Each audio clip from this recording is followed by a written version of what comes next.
नमस्कार दोस्तों, MT Hindi story में आप सभी का स्वागत है। आज की कहानी का नाम है रिश्वत और ईमानदारी।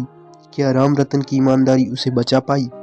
राम रतन गुर्जर ने जब अपने आप को कोतवाली थाने में थानेदार के ओहदे के लिए पेश किया तो सीनियर कारकुन ने उन्हें खुद की हाजिरी रिपोर्ट लेकर जिला पुलिस अधिकारी उमेश दत्त के सामने हाजिर होने के लिए कहा।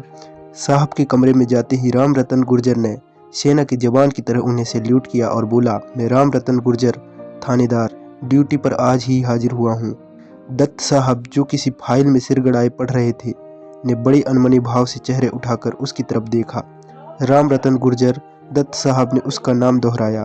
थानेदार फिर उसे पैर से लेकर ऊपर तक बारीक नज़रों से देखा और बोले, पुलिस की नौकरी कितनी मुश्किल है, यह जानते हो ना? जी सर, राम रतन बोला। रात दिन जागना पड़ता है, लोगों की सेवा करनी पड़ती है और कानून तोड़ने वालों को जेल के हवाले करना पड़ता है। देश और जनता की सेवा के लिए जान को भी जोखिम में डालना पड़ता है। राम रतन की आत्मविश्वास को देखकर दत्त साहब प्रभावित हो गए। काफ़ी जोश है तुम में, दत्त साहब ने तारीफ की। पुलिस डिपार्टमेंट बदनाम हो रहा है, लोग हमें भ्रष्ट कहकर गाली देते हैं, घूसखोर कहते हैं। हमारी ऐसी इमेज को मिटाने के लिए तुम क्या करोगे? दत्त साहब ने बड़े जोर देकर पूछा। मैंने ठान लिया है सर, मैं रिश्वत हरगिज नहीं लूँगा, एक पैसा नहीं, राम रतन ने बड़े गर्व से कहा। फिर उसने देखा कि दत्त साहब के चेहरे के भाव बदलने लगे हैं, वे गहरी सोच में डूबने लगे हैं। थानेदार की नौकरी करना और रिश्वत ना लेना कितना मुश्किल काम है, यह तुम जानते हो ना? दत्त साहब ने अपने तेवर कड़े करते हुए पूछा। हर कोई जब पुलिस में भर्ती होता है तो यही ईमानदारी की कसम खाता है, मगर जैसे ही नौकरी शुरू करता है सब कुछ भूलकर रिश्वत लेना शुरू कर देता है। तुम भी कुछ दिन ईमानदार रहोगे, फिर औरों की तरह घूस खाना शुरू कर दोगे। आप मेरी ज़मीर का इम्तिहान ले रहे हैं सर, कहकर राम रतन हंस पड़ा। अभी से क्या कहूँ, मुझे अपना फर्ज निभाने दो, मैं अपने कहे पर टिके रहने की कोशिश करूँगा। क्या खाक कोशिश करोगे? अब दत्त साहब के चेहरे पर गंभीरता आने लगी थी। यहाँ थानेदार से लेकर आईजी, यहाँ तक कि मंत्री तक को हफ्ता पहुँचाना पड़ता है। तुम बिना रिश्वत लिए अपने बड़ी साहब को खुश कैसे करोगे? माफ़ करना सर, राम रतन ने कहा, आप मेरी जोश कम कर रहे हैं। आप जैसे अफसरों को तो रिश्वत के खिलाफ होना चाहिए, हमें रिश्वत ना लेने की सलाह देना चाहिए, यह कहकर डराना चाहिए कि अगर हम रिश्वत लेते पकड़े गए तो हमें नौकरी से हाथ धोना पड़ेगा। ये सब बातें सिनेमा के पर्दे पर दिखाई देते हैं। दत्त साहब अब उग्र हो गए। असलियत अलग है, हमें अगर सुख चैन से जीना है तो अपने परिवार को ठीक से पालना है तो रिश्वत लेनी ही पड़ेगी। तुम अपनी मामूली सी तनख्वाह में से क्या क्या करोगे? कहाँ से लाओगे मोटरसाइकिल, रहने को घर, बच्चों की प्राइवेट स्कूल की फीस और बड़े होने पर विदेश भेजने का खर्च? यह सब ऊपर की कमाई से ही तो होगा ना?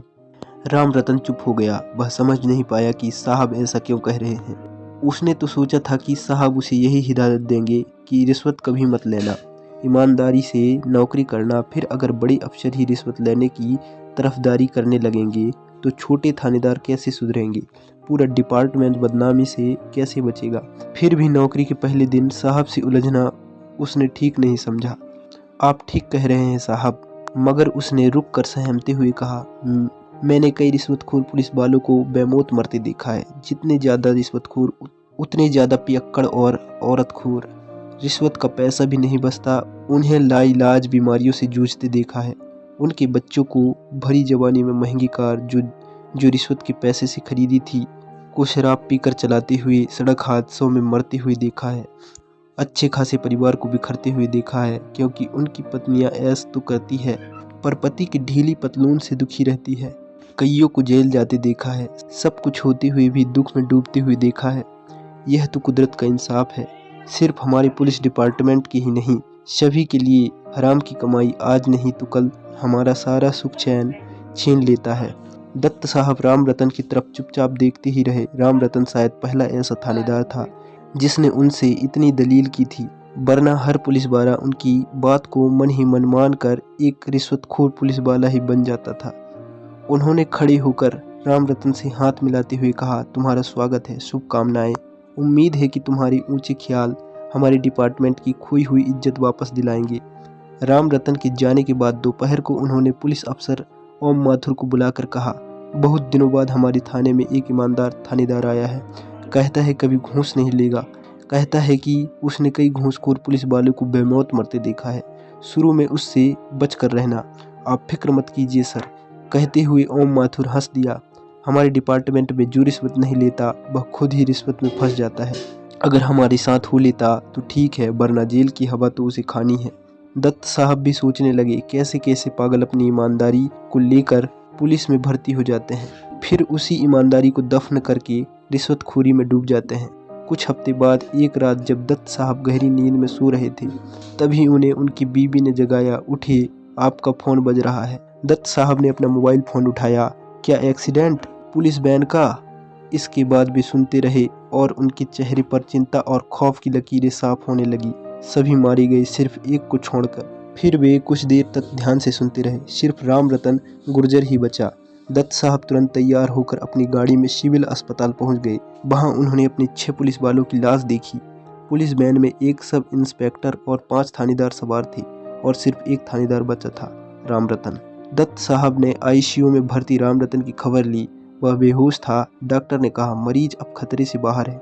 सिर पर मामूली चोट लगी थी, यह चमत्कारिक तौर पर, वरना इसके 7 बालों के तो चेहरे की पहचान ही मुश्किल है। आप ठीक कहते हैं डॉक्टर साहब। दत्त साहब ने गर्दन हिलाया।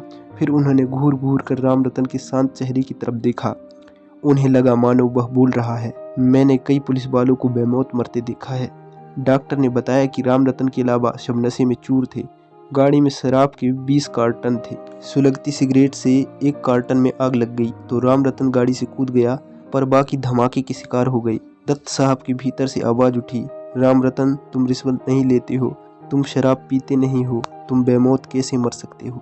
अगर आपको कहानी अच्छी लगी हो तो लाइक, शेयर और कमेंट कीजिए और ऐसे ही नई कहानियों को सुनने के लिए चैनल को सब्सक्राइब कर लीजिए।